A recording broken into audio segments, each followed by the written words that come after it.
제주도의 길가에서 한 남성이 음란 행위를 하다가 경찰에 체포되었습니다. 당시 제주지검장이었던 김모 씨였습니다. 검찰은 김 지검장에 대해 성선후성 장애에 대한 6개월 입원 치료만을 하게 한 후 재범이 위험이 없다며 기소유예 처분을 내렸습니다. 당시 한교안 법무부 장관은 김 지검장이 사건 발생 6일 만에 제출한 사표를 즉각 수리하여 변호사로 활동할 수 있는 길을 활짝 열어주었습니다.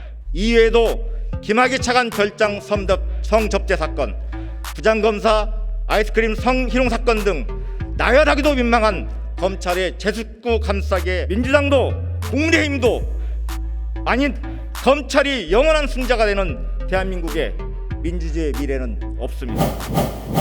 다음은 전북 군산 출신의 더불어민주당 신영대 의원 나오셔서 발언해 주시기 바랍니다.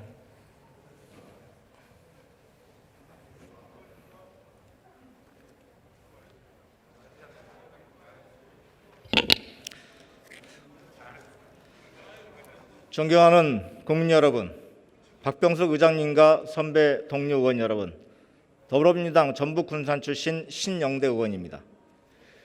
1년 전 바로 이곳에서 공수처 설치 법안이 통과되면서 통제받지 않는 권력인 검찰에 대한 견제 장치가 마련됐습니다. 그러나 1년이 지난 지금 공수처는 법정 기한을 넘긴 지 5개월이 지나서도 공수처장 후보 선출조차 못하고 있습니다. 공수처 설치는 민주당만의 수건도 진보 진영만의 염원도 아닙니다. 공수처 설치를 최초로 주장한 분은 1998년 유해창 당시 한나라당 총재였고 한나라당의 17대 총선 대표 경쟁이었습니다. 그랬던 야당이 그간의 주장을 뒤엎는 동안 권력기관의 개혁은 한없이 뒤로 밀려났고 검찰권의 오남용은 계속되고 있습니다. 2014년 제주도의 길가에서 한 남성이 음란 행위를 하다가 경찰에 체포되었습니다.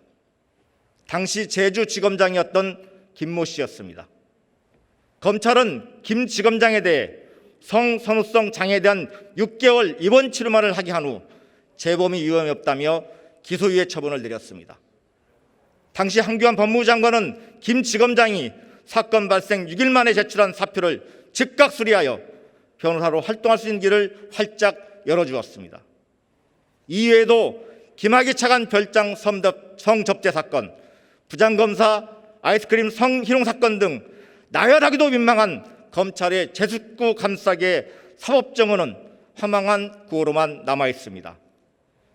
성비율을 해임될 시 연금의 최대 25%가 삭감되는 일반 공무원과 달리 검찰은 변호사로 전관예우를 받습니다. 대한민국은 행정, 입법, 사법부가 권력의 상호 견제와 균형을 이루는 삼권 분립국가입니다. 국민의 대통령 하야 요구를 국회가 대통령 탄핵 소추권 행사로 풀어내듯 대통령에게도 외에는 없었습니다.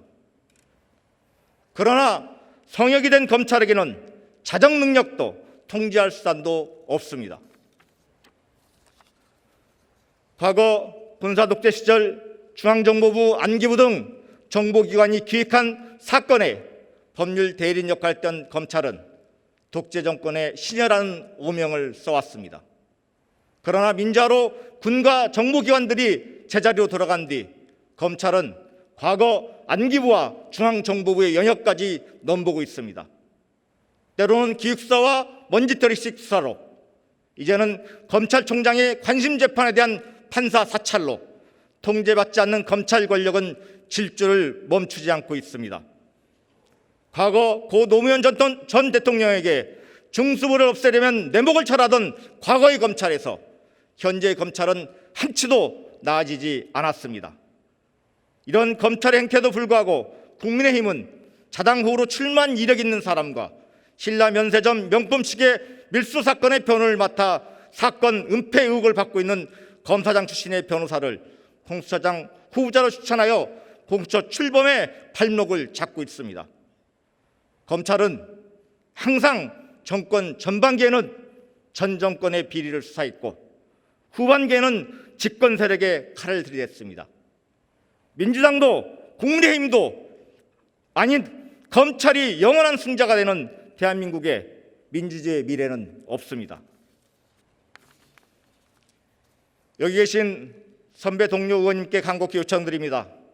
국가의 미래를 위해 시대적 과제를 완수하고자 하는 소명의식으로 공수처 출범에 동참해 주시기 바랍니다. 경청해 주셔서 감사합니다.